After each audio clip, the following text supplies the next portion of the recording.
जय भीम, आदाब, नीला सलाम। साथियों, जैसा कि आप जानते ही हैं कि हमेशा मैं अपने YouTube चैनल सोशल जस्टिस सामाजिक न्याय के माध्यम से आपके बीच हमेशा आता रहता हूं और आज भी आपके बीच आने के पीछे का मेरा एक ही उद्देश्य है कि इस भारत की धरती पर सामाजिक न्याय के पुरोधा, सामाजिक न्याय के महानायक, सामाजिक न्याय के महायोद्धा, जिन्होंने दबे कुचले शोषित समाज, वंचित समाज के लोगों को उनका हक अधिकार दिलाने के लिए अपने पूरे जीवन को न्यौछावर कर दिया। अपनी DRDO जैसे बड़े संस्थान में काम करने के बाद अपने पद से इस्तीफा देने वाले मान्यवर श्री कांशीराम साहब की परिनिर्वाण दिवस पर आज मैं उन्हें कोटि कोटि नमन करता हूं। और आज आपके बीच मुझे अपने इस चैनल के माध्यम से आपसे बातचीत करने का जो अवसर मिल रहा है वो अवसर इस तरीके है कि कांशीराम साहब ने वो बुनियादी चीज़ खड़ा किया जो इस भारतीय राजनीति की नींव को हिलाने का काम किया। इस भारतीय राजनीति की नींव हिलाने का काम इसलिए किया कि उस समाज के लोगों को, उस शोषित समाज के लोगों को, जिनको OBC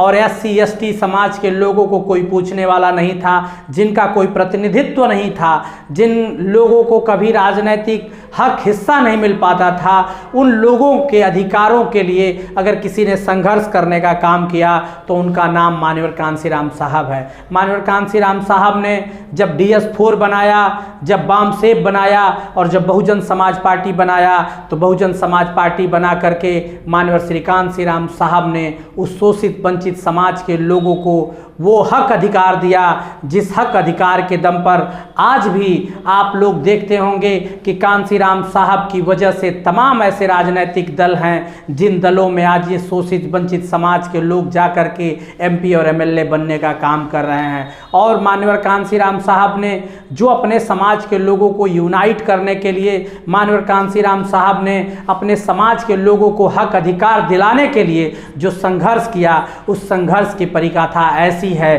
कि आज भी आप किसी गांव में चले जाइए, आज भी आप किसी शहर में चले जाइए, आज भी आप किसी नुक्कड़ चौराहे पर जा कर के और शोषित वंचित समाज के लोगों को हक अधिकार दिलाने वाले अगर किसी नेता का नाम पूछेंगे तो सबसे पहले लोग बताने का काम करेंगे कि उनका नाम मान्यवर कांशीराम साहब है। उस मान्यवर कांशीराम साहब की पुण्यतिथि पर, आज पुण्यतिथि पर मैं सिर्फ इतनी सी बात कहना चाहता हूँ, कांशीराम तेरी नेक कमाई तूने सोती कौम जगाई। आज इस तरीके का नारा देकर के इस बहुजन समाज के लोगों को एकत्रित करना, वो बहुजन समाज जो हजारों सालों से उनको गुलाम बना करके रखा गया था, उनको उनका अधिकार नहीं मिल रहा था, उस समाज के लोगों को अगर किसी ने यूनाइट करने का काम किया, किसी ने संगठित करने का काम किया तो उसका नाम कांशीराम है। और आज इसलिए मैं कांशीराम की बात कर रहा हूं क्योंकि कांशीराम वो शख्सियत हैं जिन्होंने बहुजन समाज पार्टी बना करके इस पूरे भारत में दबे कुचले समाज के लोगों को इकट्ठा किया और इकट्ठा करके इस समाज के लोगों को, जो बहुजन समाज है हमारा, जो बहुजन समाज, जो शूद्र समाज, जो बहुजन समाज हमारा, जो हजारों साल से गुलाम बना करके रखा गया, उस शूद्र समाज के लोगों को वो अधिकार दिलाने का काम किया था। और इसलिए आज की भारतीय राजनीति में भी कांशीराम को याद किया जा रहा है कि कांशीराम अगर होते आज तो बहुजन समाज के लोगों की सत्ता होती। बहुजन समाज के लोगों की सत्ता इसलिए होती क्योंकि कांशीराम साहब ने जब 1971 से DS4 बनाया था और जब जाकर के 1978 में बामसेब बनाया और 1984 में बहुजन समाज पार्टी बनाया, तो 1984 से लेकर के और 2007 से लेकर के 12 तक की सरकार में पूरे भारत में कहीं ना कहीं बहुजनों का राज स्थापित था। लेकिन आज देख लीजिए, भारत में जो जातिवादी मानसिकता के लोग हैं, जो आज भी जो शेड्यूल कास्ट, शेड्यूल ट्राइब के लोगों को गुलाम समझते हैं, जो आज भी शेड्यूल ट्राइब और शेड्यूल कास्ट के लोगों को उनका हक अधिकार से वंचित करना चाहते हैं, वो आज भी इस समाज के लोगों को और तोड़ रहे हैं, फोड़ रहे हैं। तमाम ऐसी घटनाएं हो रही हैं इस देश में, तमाम ऐसे राजनीतिक दल हैं जो कांशीराम के नाम पर तमाम संगठन बना करके काम कर रहे हैं, लेकिन सामाजिक उत्थान की बात हो, सामाजिक मेल की बात हो, समाज में हक अधिकार देने दिलाने की बात हो, तो कोई देने दिलाने के लायक नहीं है। इसलिए कांसीराम साहब ने एक बहुत ही स्पष्ट मूवमेंट दिया था, जो आज भारतीय राजनीति में अभी अभी बिहार में जो जाति जनगणना हुई है, जिस जाति जनगणना को लेकर के पूरे देश में बवाल मचा हुआ है, उस दौर में, उस 80 के दौर में कांसीराम इस बात को कहा करते थे कि जिसकी जितनी संख्या भारी उसकी उतनी हिस्सेदारी। अगर आपके पास जितनी संख्या है तो उसके बराबर आपको हिस्सेदारी मिलना चाहिए। और 1931 में अंग्रेजों के द्वारा जो जाति जनगणना कराया गया था, उस 1931 के बाद इस पूरे भारत में कहीं भी जाति जनगणना करा करके और उसे उजागर नहीं किया गया, उसे सार्वजनिक नहीं किया गया। लेकिन बिहार सरकार ने जब जाति जनगणना करा करके सार्वजनिक किया तो इससे ये आंकड़े साफ हो गए कि शेड्यूल कास्ट के लोगों की क्या स्थिति वहाँ पर है और ओबीसी समाज के लोगों की क्या स्थिति है और अपर कास्ट समाज के लोगों की संख्या क्या है। उसी बात को कांसीराम 84 में कहा करते थे कि जिसकी जितनी संख्या भारी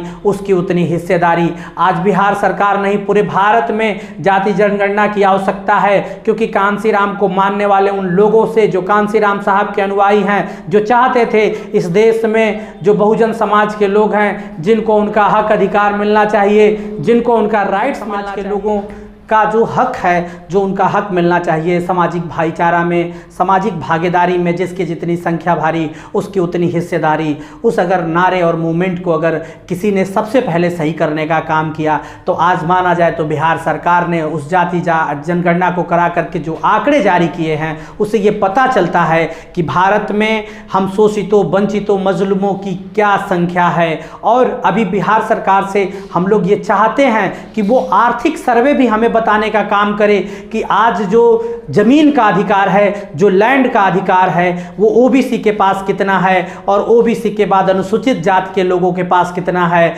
और अनुसूचित जनजात के लोगों के पास कितना है। क्योंकि डॉक्टर अंबेडकर ने जब 1931 में साइमन कमीशन के माध्यम से इस देश में शेड्यूल कास्ट के लोगों को जो आरक्षण मिला था, तो लोगों ने कहा कि उनको आर्थिक आधार पर मिला है, तो कुछ लोगों ने कहा सामाजिक आधार पर मिला है। जो हजारों साल से हम शोषित समाज के लोगों को गुलाम बना करके रखे हुए थे, उस शोषित वंचित समाज के लोगों को थोड़ा सा बराबरी का अधिकार मिला कि आपको थोड़ा आरक्षण के दम पर ही आप बराबरी के अधिकार में आ जाएंगे और बराबरी के अधिकार में आएंगे तो आप समाज को आगे ले जाएंगे। लेकिन ये बात भी कुछ लोगों को रास नहीं आई और लोगों ने आरक्षण को ख़त्म करने के लिए तमाम तरीके के प्रोपगंडे बनाए, तमाम तरीके के प्रोपगंडे चला करके उस आरक्षण को भी समाप्त करने का काम किया। अभी आप लोगों को इस बात की जानकारी देना चाहते हैं कि कांसीराम इस बात की बार बार जिक्र किया करते थे। वो इस बात को इसलिए बार बार जिक्र किया करते थे क्योंकि कांसीराम जानते थे कि जब हम किसी मूवमेंट मिशन को खड़ा करेंगे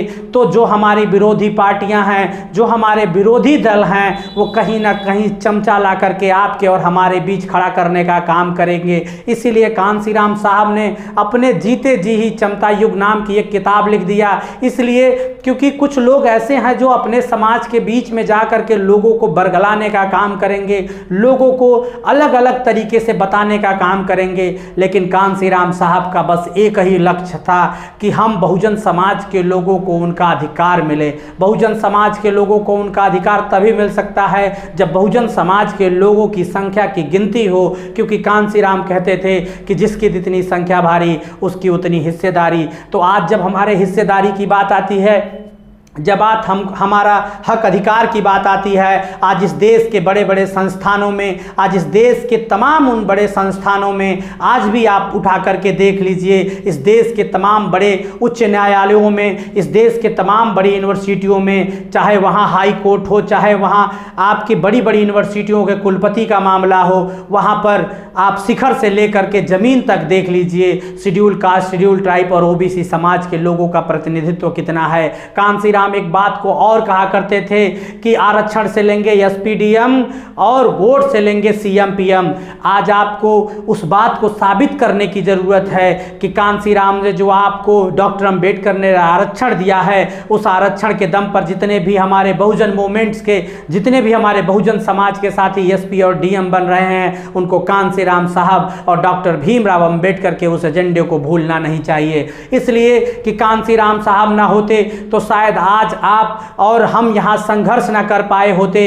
क्योंकि बाबा साहब के जाने के बाद अगर बाबा साहब डॉक्टर भीमराव अंबेडकर को अगर किसी ने जिंदा रखने का काम किया तो उसका नाम कांसी राम है। इसलिए आज तमाम राजनीतिक दल के लोगों से हम लोग निवेदन करते हैं कि कांसी राम का जो मिशन था, कांसी राम का मिशन था कि जिसकी जितनी संख्या भारी उसकी उतनी हिस्सेदारी मिलना चाहिए, और इसलिए बहुजन समाज के लोगों को एकजुट होना चाहिए। बहुजन समाज के लोगों को एकजुट हो करके इन संविधान विरोधी ताकतों को रोकना चाहिए, क्योंकि अगर आप एकजुट नहीं होंगे, अगर आप तमाम तरीके से गोलबंद रहेंगे, अगर आपको अपना व्यक्तिगत मुनाफा देखते हुए ये लगेगा कि हमें किसी और को हराना नहीं है, पहले आप अपने को हराने के चक्कर में पड़ेंगे तो आप खुद हार जाएंगे। इसलिए आपको बड़ी ताकतों से लड़ना है जो हजारों साल तक आपको और हमको गुलाम बना के रखी हैं। उन बड़ी ताकतों से लड़ने के लिए आपको अपना दिल भी बड़ा करना होगा। जब आपका दिल बड़ा होगा तो ये पूरा बहुजन समाज आपके लोगों की तरफ ताक रहा है,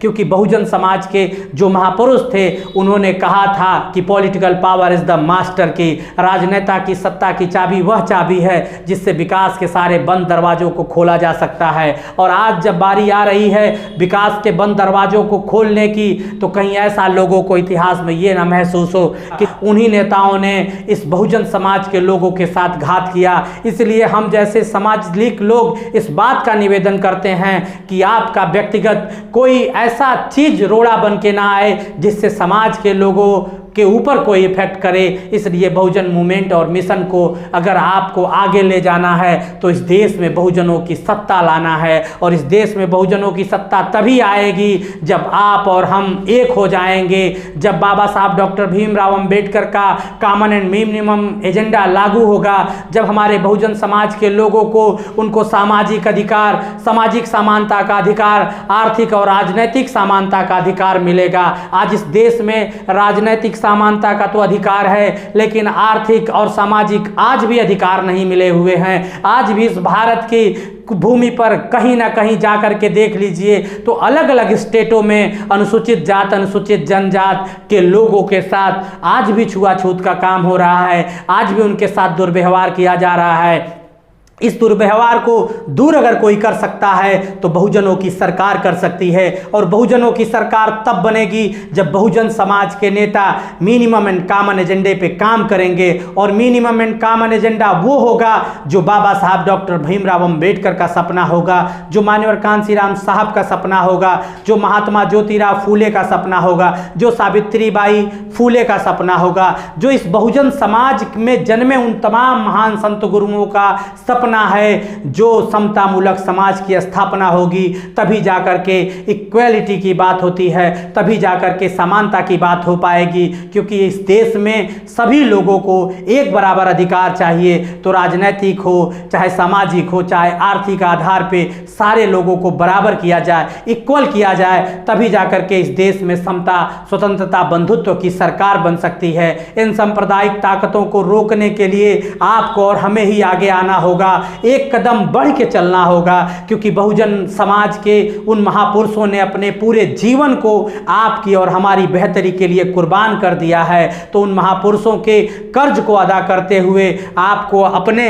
उस महापुरुष को सच्ची श्रद्धांजलि इसी बात से आप अर्पित कर सकते हैं जिस महापुरुष ने अपना पूरा जीवन खपा दिया आपकी और हमारी बेहतरी के लिए। ऐसे माननीय कांसी राम साहब के चरणों में सत सत नमन करते हुए बस इतनी सी बात कहनी है कि बहुजन समाज के लोगों, उठो और जागो और अपने हक और हिस्सा को पहचानो, क्योंकि अगर आप लड़ेंगे नहीं और आप संघर्ष नहीं करेंगे तो दुनिया की कोई ताकत आपको आपका अधिकार नहीं दे सकती है। इसलिए आपको जागना होगा, आपको उठना होगा, आपको लड़ना होगा, आपको अपने महापुरुषों की उस आवाज़ को बुलंद करना होगा जो कांसीराम साहब ने सपना देखा था, जो बाबा साहब डॉक्टर भीमराव अंबेडकर ने सपना देखा था। उस सपने को आप लोगों को पूरा करना होगा। इसलिए ये सच्ची श्रद्धांजलि तभी कांसीराम की होगी जब आप जैसे, हम जैसे हजारों, इस देश के लाखों करोड़ों उनके चाहने वाले इस देश में बहुजनों की सरकार बनाएंगे। तभी बाबा साहब और माननीय कांसीराम साहब को सच्ची श्रद्धांजलि हम अर्पित कर पाएंगे। इसलिए ज़्यादा कुछ ना कहते हुए, कांसीराम वो शख्सियत हैं जिनके बारे में आप जितना चर्चा करेंगे, कभी अच्छा से अवसर मिलेगा तो आपके बीच में कांसीराम की पूरी जीवनी पे डिस्कशन करूंगा कि कांसीराम साहब ने कितने संघर्षों के बाद वामसिप DS4 और बहुजन समाज पार्टी नाम की एक संस्था को खड़ा किया। उन्होंने अपने पूरे जीवन को न्यौछावर कर दिया उस संस्था को बनाने के लिए। लेकिन कांसीराम साहब की सोच थी कि वो सोती हुई कौमों को जगाने के लिए गांव-गांव पैदल गए हैं और गांव-गांव पैदल जा कर के वंचित शोषित समाज के लोगों को उनका अधिकार दिलाने की बात किए हैं। ऐसे महान महापुरुष के चरणों में सच्ची श्रद्धा का सुमन अर्पित करते हुए मैं अपने बातों को समाप्त करता हूँ। जय भीम, नमो बुद्धाय।